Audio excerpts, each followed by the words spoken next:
اس نئے اور انتہائی دلچسپ تفصیلی جائزے میں خوش آمدید۔ آج ہم جس موضوع پر بات کرنے والے ہیں وہ بظاہر تاریخ کا ایک باب ہے، لیکن اس کے اندر جو اسباق چھپے ہیں وہ آج کی جدید دنیا کے لیے بھی اتنے ہی اہم ہیں، ہے نا؟ بالکل بالکل ایسا ہی ہے۔ آج کا ہمارا موضوع انسانی تاریخ کی ایک عظیم شخصیت امام علی ابن ابی طالب کی زندگی، ان کا طرز حکمرانی اور ان کی وہ حیرت انگیز ذاتی سادگی ہے جس نے اس وقت کی دنیا کو حیران کر دیا تھا۔ اور یہ کوئی عام گفتگو نہیں ہے۔ ہم نے اس جائزے کے لیے کافی مستند ذرائع اکٹھے کیے ہیں، جیسے جارج جرداق کی مشہور کتاب دی وائس آف ہیومن جسٹس اور پرلز آف وزڈم۔ ہاں، اور کچھ مختلف تاریخی اور اسلامی مقالے بھی شامل ہیں۔ مطلب اس گفتگو کا مقصد محض کوئی پرانی تاریخی کہانی سنانا نہیں ہے۔ ہم نے ان ذرائع سے وہ ہیرے تلاش کرنے ہیں جو ہمیں بتائیں کہ حقیقی قیادت، ہمدردی اور ذاتی احتساب کا اصل مطلب کیا ہوتا ہے۔ صحیح۔ اور ہم کسی خاص نظریے کی ترویج نہیں کر رہے، بس ان ذرائع میں جو حقائق بیان ہوئے ہیں ان کا غیر جانبدارانہ جائزہ لے رہے ہیں۔ بالکل۔ تو چلیں اب اس بات کی تہیں کھولتے ہیں۔ ہاں، اور یہ تہیں کھولنا اس لیے بھی ضروری ہے کیونکہ آج کے دور میں جب فلاحی ریاست یا گڈ گورننس کی بات ہوتی ہے تو عام طور پر جدید مغربی ماڈلز کی طرف دیکھا جاتا ہے۔ صحیح۔ لیکن یہ ذرائع ہمیں 1400 سال پرانے ایک ایسے ریاستی ماڈل سے متعارف کرواتے ہیں جس میں یہ سارے جدید تصورات بہت ہی عملی شکل میں موجود تھے۔ بالکل۔ اور اس فلسفے کو سمجھنے کے لیے ہم اس بہت ہی مشہور واقعے سے شروعات کرتے ہیں جو ہمارے ذرائع میں کافی تفصیل سے بیان ہوا ہے، جسے عام طور پر یتیموں کی ماں کا واقعہ کہا جاتا ہے۔ جی، وہ واقعہ واقعی بہت دل دہلا دینے والا ہے۔ ہے نا؟ مطلب کہانی کچھ یوں ہے کہ ایک عورت پانی کی مشک اپنی پیٹھ پر اٹھائے انتہائی تھکاوٹ کی حالت میں اپنے گھر کی طرف جا رہی تھی۔ وہ بہت تھکی ہوئی تھی، اور اس کے چھوٹے معصوم بچے گھر میں دروازے کی طرف دیکھتے ہوئے اپنی ماں کا انتظار کر رہے تھے۔ ہاں، تو راستے میں ایک اجنبی آدمی نے اسے دیکھا۔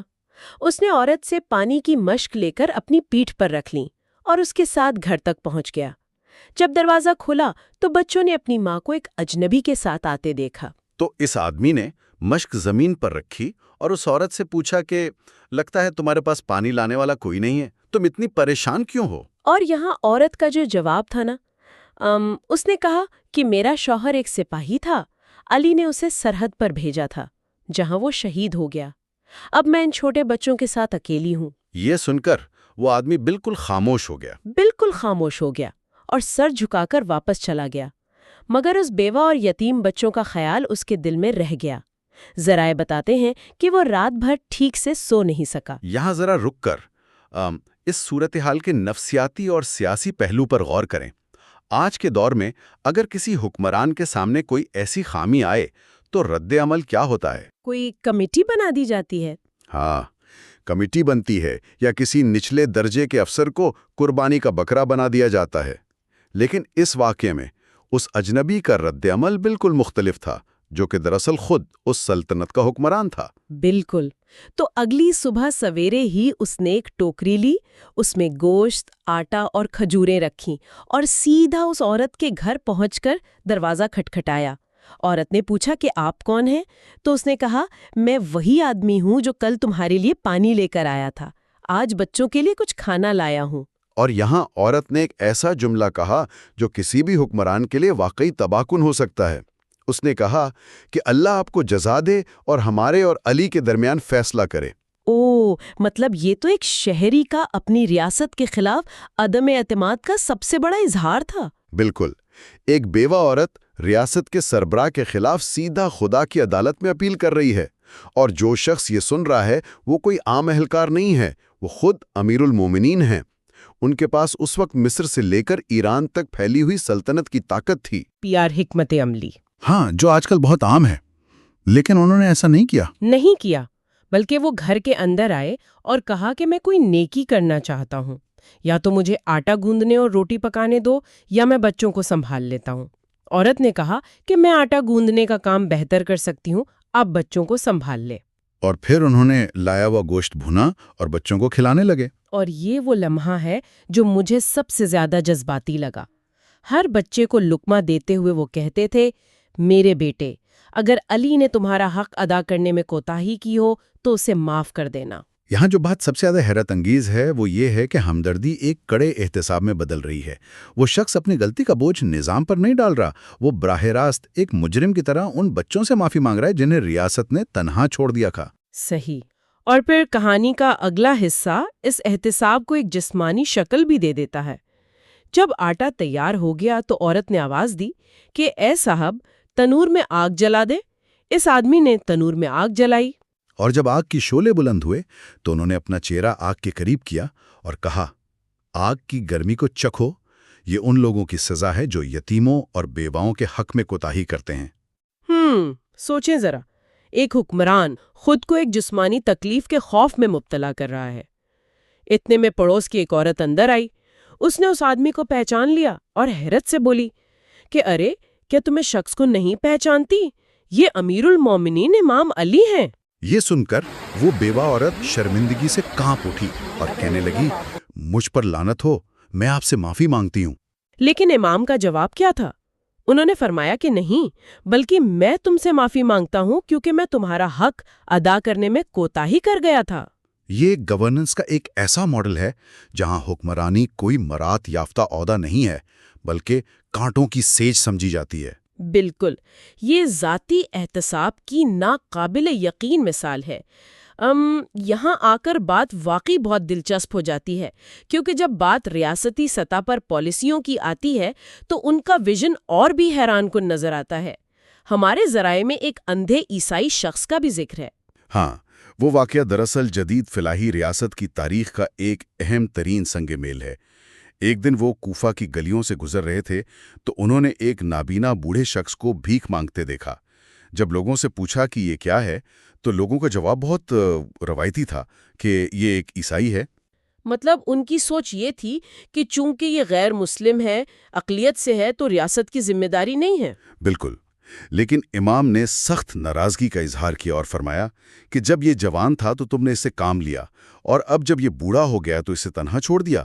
انہوں نے فوراً سرکاری خزانے سے اس کا وظیفہ مقرر کیا۔ یہ تو واقعی جدید سوشل سیکیورٹی یا پینشن نظام کی ابتدائی شکل ہے، صدیوں پہلے۔ اور سب سے بڑی بات، شہریت کی بنیاد پر حقوق کا تعین، مذہب کی بنیاد پر نہیں۔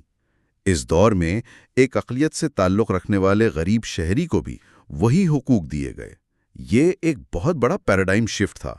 صحیح۔ اور جب ہم ریاست اور اس کے وسائل کے استعمال کی بات کرتے ہیں تو سرکاری خزانے کا تقدس بہت اہم ہو جاتا ہے۔ اسی حوالے سے ایک بہت مشہور واقعہ ہے جسے موم بتی کا واقعہ کہا جاتا ہے۔ ہاں، یہ واقعہ مفادات کے ٹکراؤ یعنی کانفلکٹ آف انٹرسٹ کو بہت اچھے سے واضح کرتا ہے۔ رات کا وقت تھا، امام بیت المال کا حساب کتاب کر رہے تھے۔ ان کے سامنے ایک سرکاری موم بتی جل رہی تھی۔ اتنے میں طلحہ اور زبیر ان سے ملنے آئے۔ ان کا مقصد کچھ ذاتی نوعیت کی بات چیت کرنا تھا۔ اور جیسے ہی امام کو اندازہ ہوا کہ گفتگو ریاست کے معاملات پر نہیں بلکہ ذاتی ہے، انہوں نے فوراً وہ سرکاری موم بتی بجھا دی اور اندھیرے میں اپنے ذاتی پیسوں سے خریدی گئی موم بتی جلا لی۔ جب مہمانوں نے وجہ پوچھی تو انہوں نے بتایا کہ پہلی موم بتی ریاست کے پیسوں کی تھی، تو ذاتی کام کے لیے ریاستی خزانے کا ایک پیسہ یا ایک روشنی کی کرن استعمال کرنا بھی حرام ہے۔ اگر ہم اسے وسیع تر پس منظر میں دیکھیں تو یہ کرپشن کے خلاف زیرو ٹالرنس پالیسی کا واضح اعلان تھا۔ اگر ریاست کا سربراہ ایک موم بتی کے استعمال میں اتنی احتیاط برت رہا ہے تو نچلے درجے کا کوئی اہلکار کرپشن کرنے کی جرت کیسے کر سکتا ہے؟ کیا کمال کا اصول ہے! اور بات صرف سرکاری خزانے کے تحفظ تک محدود نہیں تھی۔ دنیا کے طاقتور ترین انسان کی اپنی ذاتی زندگی اتنی سادہ تھی کہ عقل دنگ رہ جاتی ہے۔ سویدہ بن غفلہ کا واقعہ اس کی بہترین مثال ہے۔ ہاں، وہ بتاتے ہیں کہ ایک دن وہ دارالامارہ گئے اور دیکھا کہ ناشتے کے وقت امام کے سامنے دودھ کا ایک پیالہ اور سوکھی سخت جو کی روٹی تھی جسے توڑنا مشکل ہو رہا تھا۔ سویدہ نے خادمہ فضا سے کہا کہ روٹی میں مکھن یا تیل کیوں نہیں ڈالتی؟ تو فضا نے بتایا کہ امام نے سختی سے منع کیا ہے کہ آٹے سے چھلکا تک نہ نکالا جائے۔ اور یہ سادگی وسائل کی کمی کی وجہ سے نہیں تھی، پوری اسلامی سلطنت سوائے شام کے ان کے کنٹرول میں تھی۔ یہ ایک شعوری اور ارادی فیصلہ تھا۔ ایک حکمران کا اپنے اوپر عائد کیا گیا سخت معاشی پہرا تھا۔ اور اس پہرے کی ایک اور حیرت انگیز تفصیل ابن ابی رافع نے شیئر کی ہے۔ انہوں نے عید کے دن امام کو ایک تھیلے سے سوکھی روٹی نکالتے دیکھا جو باقاعدہ مہر بند یعنی سیل تھا۔ جب انہوں نے حیرت سے پوچھا کہ آپ اسے سیل کیوں کرتے ہیں تو امام نے مسکرا کر جواب دیا کہ میں اسے اس لیے سیل کرتا ہوں تاکہ میرے بچے ترس کھا کر اس روٹی میں تیل یا مکھن نہ ملا دیں۔ یہ واقعی ایک عجیب صورتحال ہے، ایک حکمران اپنی سوکھی روٹی بچوں سے چھپا رہا ہے نا؟ عام طور پر مائیں میٹھا بچوں سے چھپاتی ہیں اور یہاں الٹ ہو رہا تھا۔ اس کے پیچھے ان کا یہ قول تھا کہ میں اس خطے کے غریب ترین انسان جیسا کھانا کھاؤں گا اور تب تک اپنی حالت نہیں بدلوں گا جب تک عوام کا معیار زندگی بہتر نہ ہو جائے۔ اور لباس میں بھی یہی حال تھا۔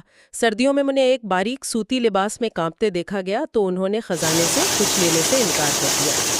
پھر ایک خارجی تھا ابن نجا۔ ہاں، خارجی اس دور کا وہ گروہ تھا جو ریاست کا سخت ناقد تھا۔ تو اس نے ان کے پیوند لگے لباس پر طنز کیا۔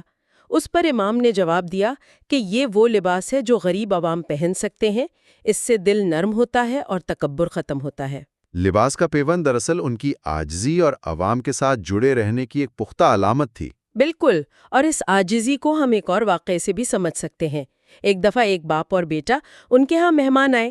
کھانے کے بعد جب خادم قمبر ہاتھ دھلانے کے لیے پانی لائے تو امام نے برتن خود لے لیا اور مہمان باپ کے ہاتھ دھلانے لگے۔ مہمان کو ظاہر ہے بہت شرمندگی ہوئی ہوگی۔ بہت زیادہ، لیکن امام نے اسے ایک بھائی کی خدمت قرار دیا، اور پھر ہاتھ دھلانے کے بعد انہوں نے اپنے بیٹے محمد بن حنفیہ کو ہدایت کی کہ وہ مہمان کے بیٹے کے ہاتھ دھلائیں۔ کتنا شاندار توازن ہے۔ اور امام نے فرمایا کہ چونکہ باپ اور بیٹا دونوں بیٹھے تھے اس لیے باپ کا مرتبہ بڑا ہے، ورنہ وہ خود مہمان کے بیٹے کے ہاتھ دھلاتے۔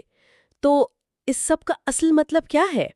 اس ساری بحث کو اگر سمیٹا جائے تو بات یہ ہے کہ حقیقی علم اور طاقت انسان کو مغرور نہیں بلکہ عاجز بناتے ہیں۔